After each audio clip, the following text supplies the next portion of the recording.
How does a young prince rise from obscurity to become one of the most powerful and controversial billionaires of the Middle East? Mohammed bin Salman, better known as MBS, is only in his 30s, yet he controls the largest oil reserves on Earth, owns a $500 million super yacht, and has visions of building a futuristic megacity called NEOM. To some, he is the face of reform, opening Saudi Arabia to women driving, concerts, and cinemas. To others, he is a ruthless ruler, tied to war, purges, and even murder. Welcome back to Inside the Billionaires, where we explore the private lives and fortunes of the world's richest.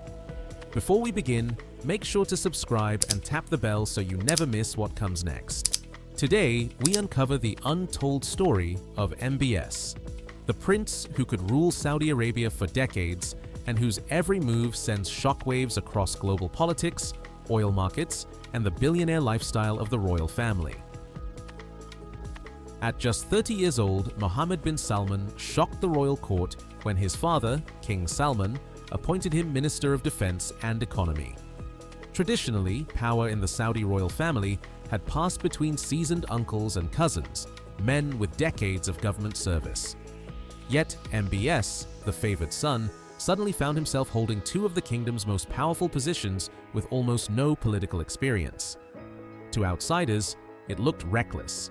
To insiders, it was a bold gamble to inject fresh blood into an aging dynasty. Only 2 years later, in 2017, MBS outmaneuvered his cousin Mohammed bin Nayef, once America's favorite prince, to be named Crown Prince. In a palace ceremony in Mecca, the younger heir took the oath of loyalty, while his rival was quietly placed under house arrest. Overnight, the brash newcomer became the undisputed successor to the Saudi throne. This dramatic rise didn't just signal a generational shift, it reshaped the balance of power in the Middle East. Here was a billionaire prince who combined youthful ambition with absolute authority, ready to transform a kingdom sitting on a fifth of the world's oil. And the world was forced to pay attention. Once Mohammed bin Salman secured his place as crown prince, he quickly moved to present himself as a modernizer. In a country long associated with strict religious conservatism, his reforms made headlines around the world. The once feared religious police, known as the Mutawa, saw their powers cut back. For the first time in history, Saudi women were allowed to drive their own cars, attend concerts, and walk into cinemas.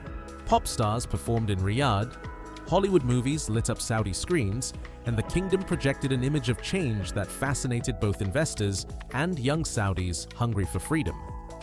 But beneath the surface, a different story unfolded. At the very same time, MBS unleashed a sweeping crackdown on clerics, activists, and even members of his own royal family. Prominent women's rights campaigners who fought for the right to drive found themselves behind bars just as the law they had demanded was passed. Dozens of outspoken critics vanished into prisons, silenced before their voices could grow louder. This paradox became the signature of MBS's rule.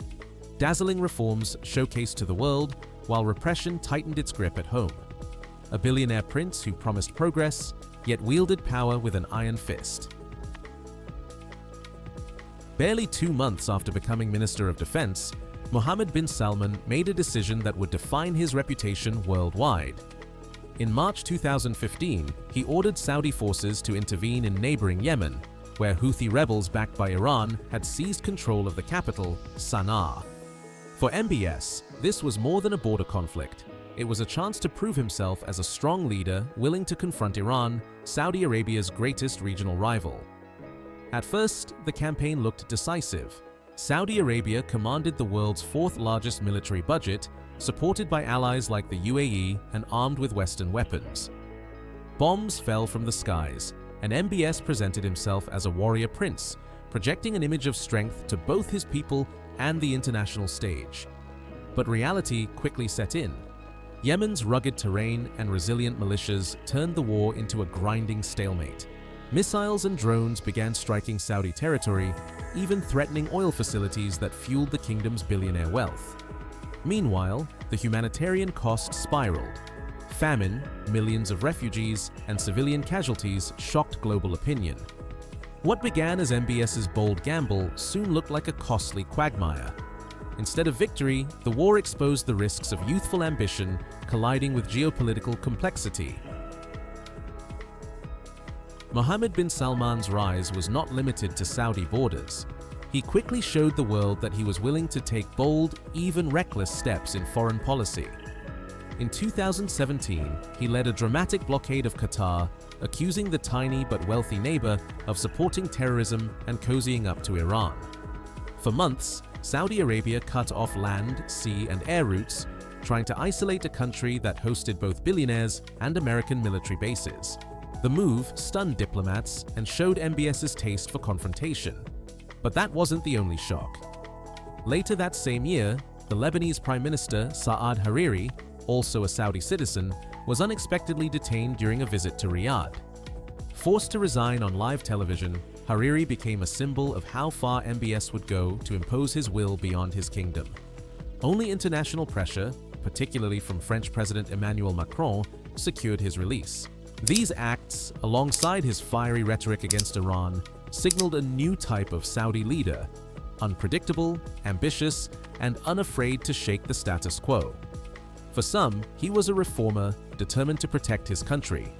For others, he was a billionaire prince turning diplomacy into a game of power plays. While wars and foreign policy battles grabbed headlines, Mohammed bin Salman was crafting his grand project. Vision 2030. Announced in 2016, this sweeping plan aimed to wean Saudi Arabia off its dependence on oil, which provided nearly 80% of the kingdom's revenue. With prices falling and reserves finite, MBS declared that Saudi Arabia must reinvent itself, or risk collapse. At the heart of Vision 2030 stood NEOM, a futuristic megacity on the Red Sea, designed to be 100 times the size of Paris.